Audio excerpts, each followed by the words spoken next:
What if everything you believed about freedom was wrong? What if the path to a truly free life, free to do what you love, free to be who you want, free to go where you dream, did not begin with doing less? What if it began with doing more consistently, more deliberately, more intentionally? What if the secret to freedom was discipline? Stay with me, because by the end of this story, I think you will see the world a little differently. Welcome to English Through Great Stories. I am so glad you are here today. This episode is called Why Discipline Creates Freedom. It is a story about ideas, about people, about science, and about the quiet choices we make every single day. Listen carefully, enjoy the language, and let the ideas sink in. This is a journey worth taking. Chapter 1. The Prison We Build Ourselves. Imagine a young man named Daniel. He is 24 years old. He has just finished university, and for the first time in his life, he has no schedule, no classes to attend, no assignments due, no professor waiting for his work. He can wake up whenever he wants. He can eat whatever he wants. He can spend his days however he chooses. On the surface, it sounds perfect. It sounds like freedom.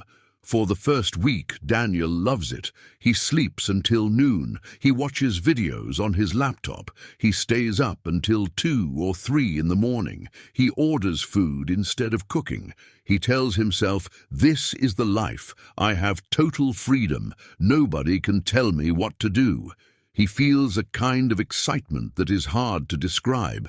It is the excitement of having no limits. But something strange starts to happen after a few weeks. Daniel wakes up one Tuesday afternoon, and he feels empty. Not hungry, not tired, just empty. The videos he watched yesterday no longer feel interesting. The food he ordered tastes the same as always, but it does not make him feel good. He opens his phone, scrolls through social media, and puts it down again without reading anything. He does not know what to do with himself.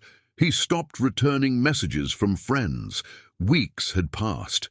He had not accomplished a single thing he cared about.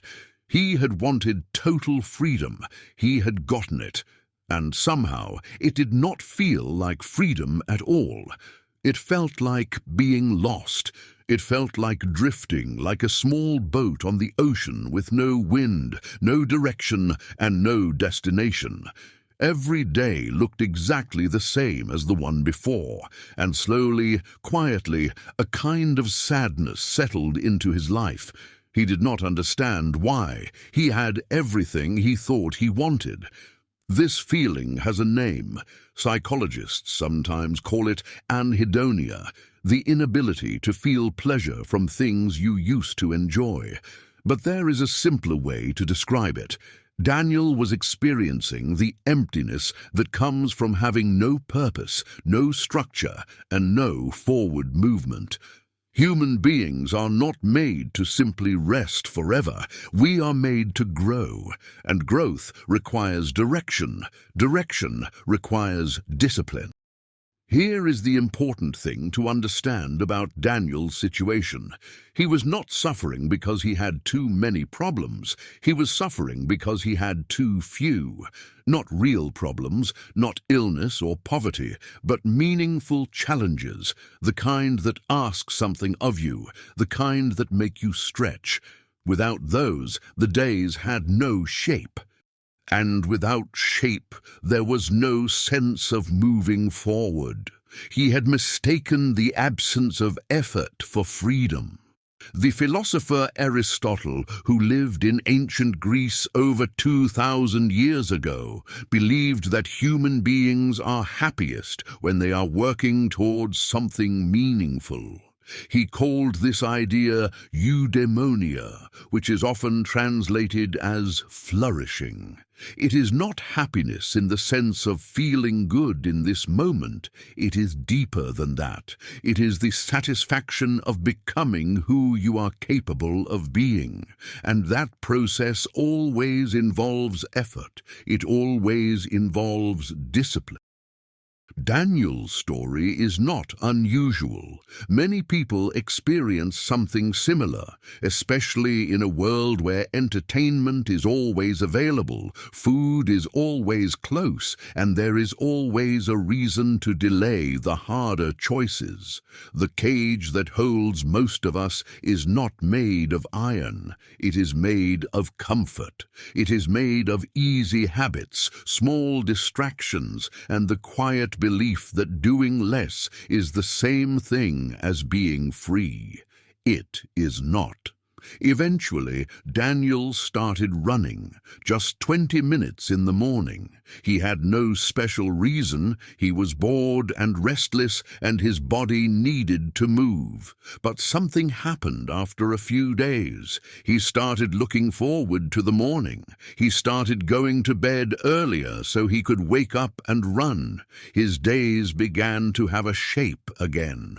One small discipline, and the emptiness began to lift. Comfort feels free until it becomes a cage. Chapter 2. The Athlete's Secret. Let me tell you about a swimmer. Her name is Maya. She is 19 years old. Every single morning, including Saturdays, including holidays, including cold winter mornings when she does not want to leave her warm bed, Maya's alarm goes off at 5 o'clock. She gets up, she puts on her swimsuit, she goes to the pool, she trains for 2 hours before most people have had their first cup of coffee. People often ask her, "Doesn't it feel like a prison? Don't you feel trapped by that schedule?" And Maya always smiles when they ask, because to her the answer is obvious, and it is the opposite of what people expect. She says, "I feel more free than anyone I know," and she means it.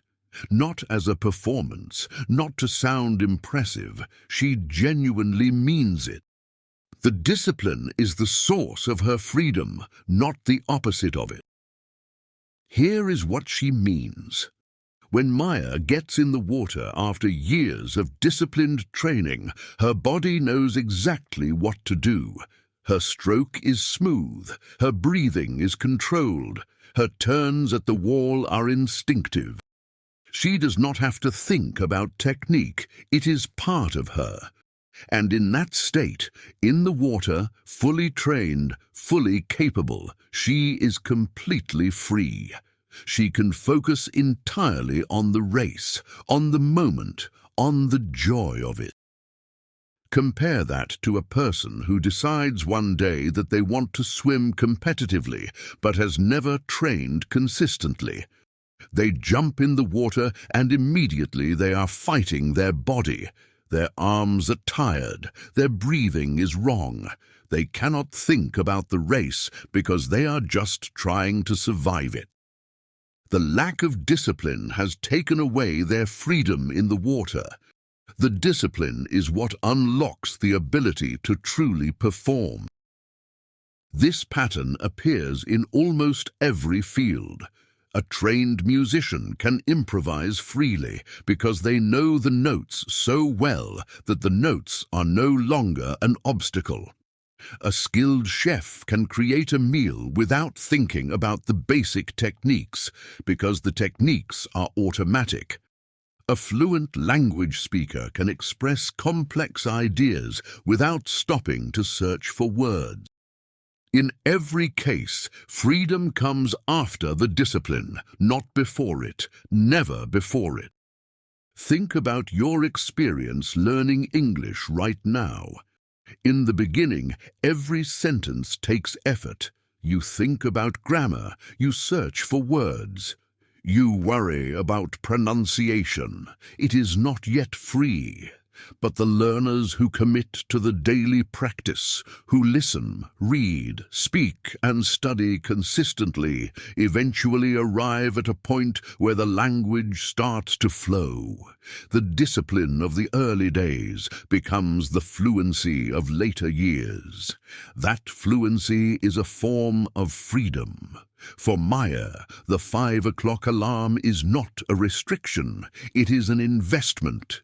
Every morning she gets up and trains is a deposit into her future, and the return on that investment is the ability to stand on the starting block at a competition, look at the water, and feel completely ready, completely capable. That feeling, that deep confidence that comes from genuine preparation is one of the purest forms of freedom a person can experience. She does not always feel motivated.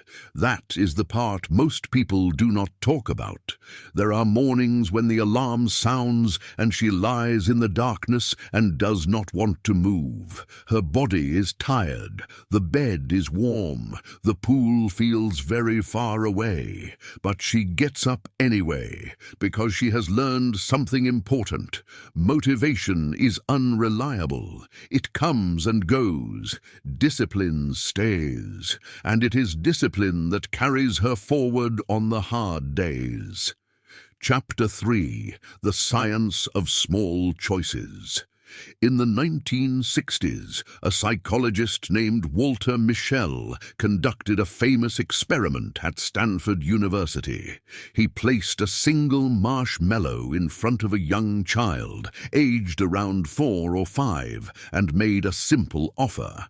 Eat it now, or wait 15 minutes and receive 2 marshmallows. Then he left the room. Some children ate almost immediately, others struggled but waited, and the truly remarkable findings came years later, when researchers followed those same children into adulthood. The children who had waited, who showed delayed gratification, went on to achieve significantly better results in many areas of life: better academic performance, better health, stronger relationships. Delayed gratification means choosing to accept discomfort now in exchange for a greater reward later. It is a form of self-discipline. The research was clear. The ability to choose the future over the present, to delay pleasure, is one of the most powerful skills a human being can develop. Think of daily discipline like a small snowball rolling down a long hill.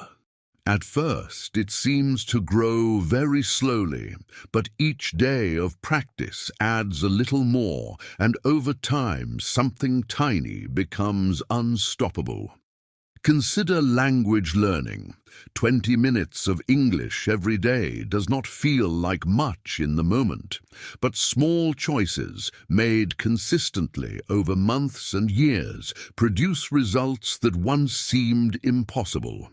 That is the quiet power of compound discipline, and it belongs to anyone willing to show up day after day.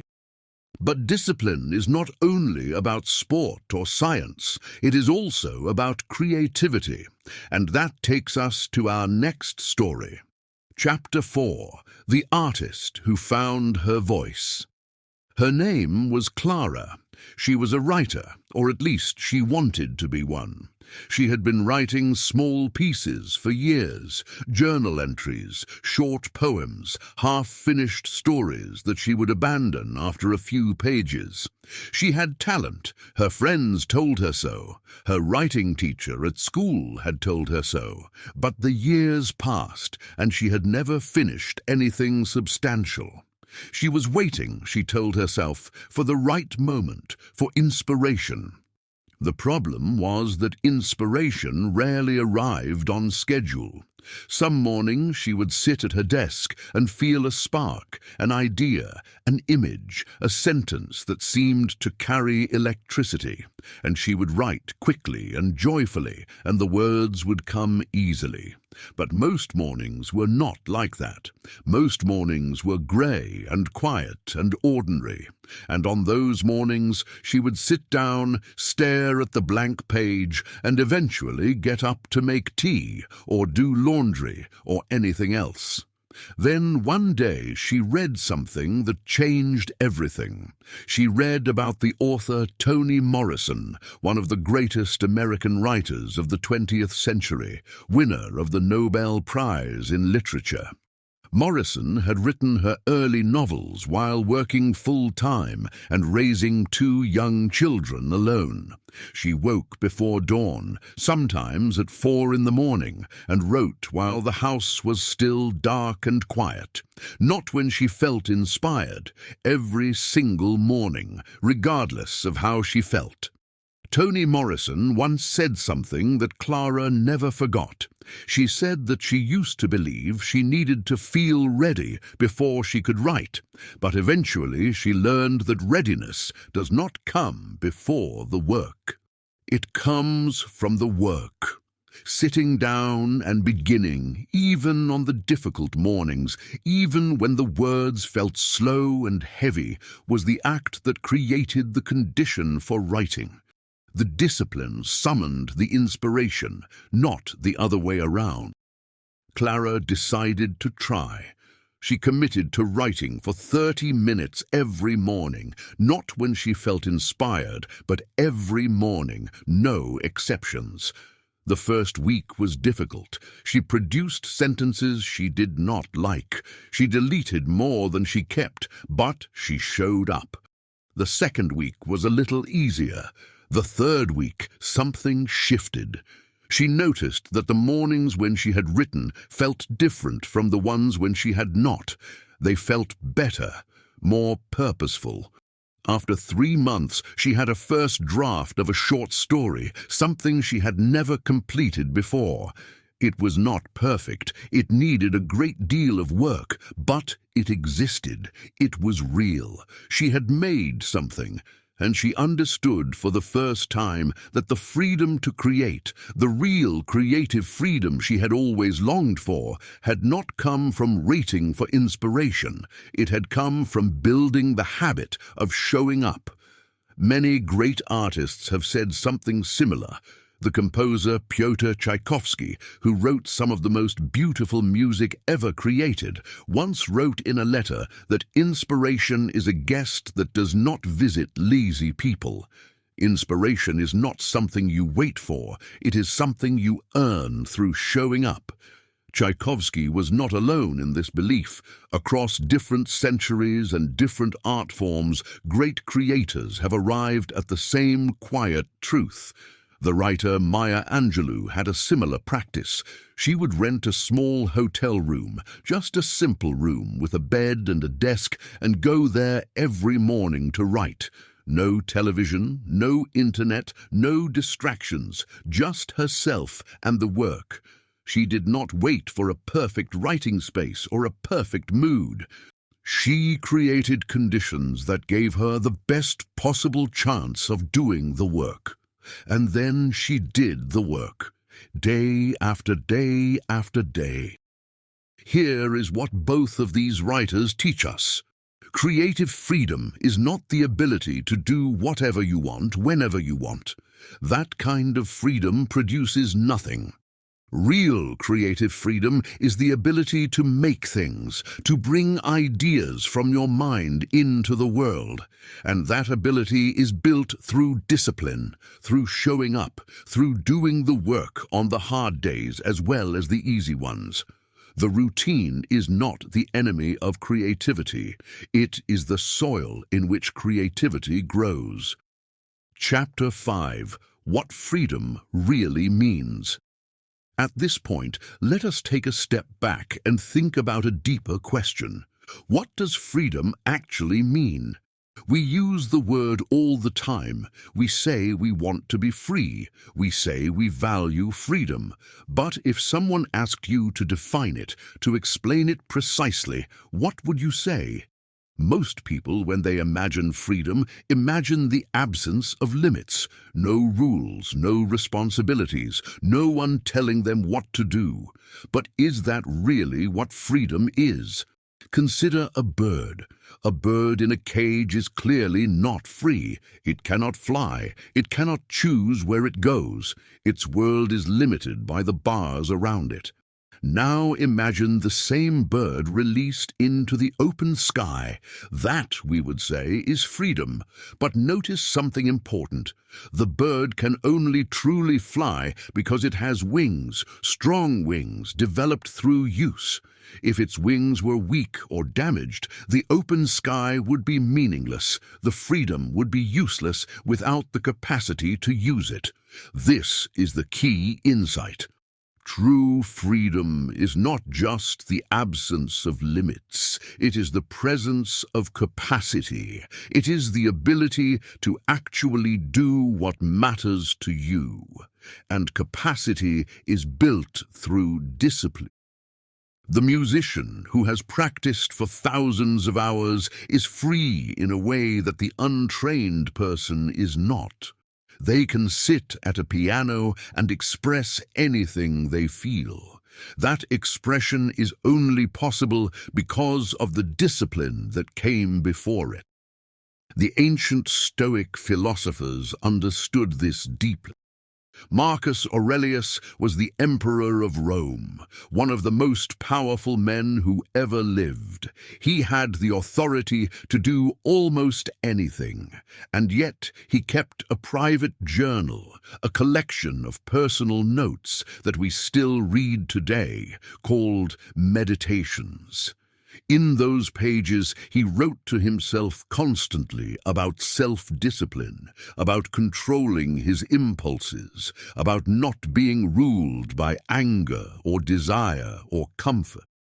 The most powerful man on earth was working every day to master himself. Why? Because Marcus Aurelius understood that without self-mastery, even an emperor is not truly free. He is simply a slave to his own impulses. A person ruled by anger is not free. Anger controls them. A person ruled by fear is not free. Fear controls them. A person ruled by laziness is not free. Laziness controls them. True freedom in the Stoic view means being the author of your own actions, not reacting automatically, but choosing deliberately. Another great Stoic thinker was Epictetus. His story is remarkable. He was born into slavery. He had no freedom at all in the external sense of the word. He could not choose where he lived, what he did, or who he served. And yet Epictetus became one of the most respected teachers of his time. He wrote that there are two kinds of things in life, the things that are within our control and the things that are not. Epictetus said that external circumstances, the opinions of others, what happens to us, how the world treats us, are not within our control. But our thoughts, our choices, our responses, those are ours, always. No one can take them. And in that inner space, in the freedom to choose how we respond to life, lives the only freedom that truly matters. He called this inner freedom the greatest treasure a person can possess. Discipline, in the Stoic sense, is the daily practice of exercising that inner freedom. It is the choice to act from your values rather than your impulses, to do what you know is right rather than what feels easy, to respond rather than react. Every act of discipline, every time you choose the harder, better option, is an exercise of your deepest freedom. It is a declaration that you, not your urges, are in charge of your life. The Austrian psychiatrist Viktor Frankl survived the Nazi concentration camps in World War II. He lost nearly everything: his family, his home, his physical freedom. He was surrounded by suffering of a kind that most of us cannot imagine. And yet, in that terrible place, he made a discovery that became the foundation of his life's work. He wrote, "Between stimulus and response there is a space. In that space is our power to choose our response. In our response lies our growth and our freedom." That space, that moment between what happens to you and how you choose to respond, is where discipline lives, and it is where freedom lives too. Discipline is the practice of making that space larger, of pausing before reacting, of choosing thoughtfully rather than acting automatically. A life built on discipline is a life in which that space is wide and strong, and in that space there is more freedom than any external circumstances can give or take away. Chapter 6. Lessons for Everyday Life. There is a former United States Navy SEAL named Jocko Willink. He has a famous phrase, "Discipline equals freedom." At first, it sounds like a contradiction. Discipline and freedom seem like opposite ideas, but Jocko explains it simply. When you are disciplined with your time, you have free time. When you are disciplined with your money, you have financial freedom.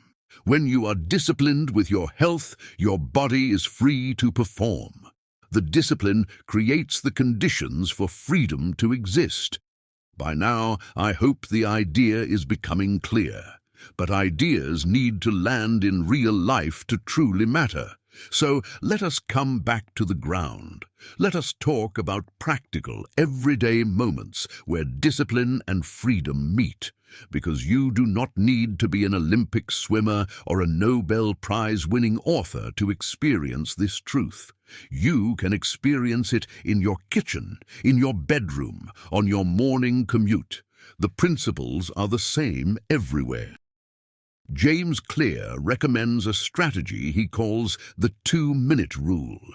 If you want to start a new habit, make the first version of it so small that it takes just 2 minutes. Want to exercise? Put on your trainers and walk to the end of your street. That's it. Want to study English? Open your book and read 1 paragraph. Want to meditate? Sit quietly and breathe for 2 minutes. The goal is not perfection. The goal is to begin, because beginning is almost always the hardest part. There is one more practical point I want to make, and it is perhaps the most important one for anyone who has ever tried to build a new habit and failed. When you miss a day, and you will miss a day, do not treat it as a failure. Do not say to yourself, "I've ruined it. I knew I couldn't do this." Just come back the next day. Research shows that missing once has very little effect on the long-term strength of a habit. What destroys habits is missing twice. So if you miss once, simply return. Think about what compound growth looks like over a longer period of time. Imagine 2 people. The first commits to studying English for 20 minutes every day. The second studies only when they feel like it, which turns out to be about twice a week, some weeks not at all. After 1 year, the first person has studied for over 120 hours. The second person has studied perhaps 30. Same amount of available time, very different results. The discipline does not just produce more hours, it produces momentum. And there is something else that happens with consistent practice that is hard to measure but very real: confidence. Each time you do the thing you said you would do, each time you show up and complete the practice, you prove something to yourself. You prove that you are the kind of person who follows through. And that belief, built slowly through small, consistent actions, is enormously powerful. It changes the way you approach challenges. It changes what you believe is possible for your life. Daniel, the young man we met at the beginning, who felt so lost in his total freedom, eventually built a small structure for his days. A morning run, a regular meal time, an hour of studying something he was curious about. No grand transformation overnight, just small, deliberate disciplines, one at a time. And over the following months, something remarkable happened. He stopped feeling lost. He started feeling capable. The emptiness lifted, and in its place came something he had not expected, a genuine sense of freedom. Not the false freedom of doing nothing, but the real freedom of becoming someone. The freedom that comes from knowing what you are capable of. The freedom that comes from having a direction, building a skill, and moving, however slowly, toward the person you want to be. That is the freedom that matters, and it is available to anyone willing to begin. Closing reflection. The door was never locked. We have traveled a long way together in this story. We have met Daniel, drifting in his comfortable cage. We have stood beside Maya at 5 in the morning, choosing the cold pool over the warm bed. We have sat with Clara in her quiet mornings, learning to write without waiting for inspiration. And we have heard the wisdom of people who lived centuries ago, and people who survived unimaginable hardship, all pointing toward the same truth. Discipline and freedom are not opposites, they are partners. Discipline is the work you do in the dark, in the early mornings, in the quiet hours, in the moments when no one is watching and there is no reward yet visible. And freedom is what grows from that work, slowly, steadily, until one day you realize that you can do things you could not do before.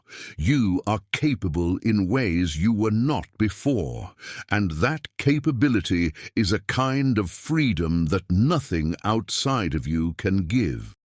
I want to speak directly to you now, you listening to this in English, whether it is your first language or your fifth.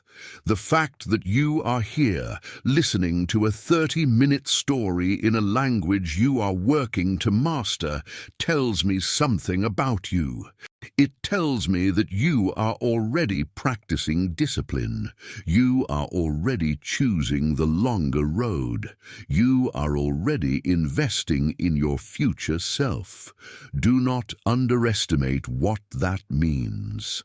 Learning a language is one of the most beautiful and demanding things a human being can do.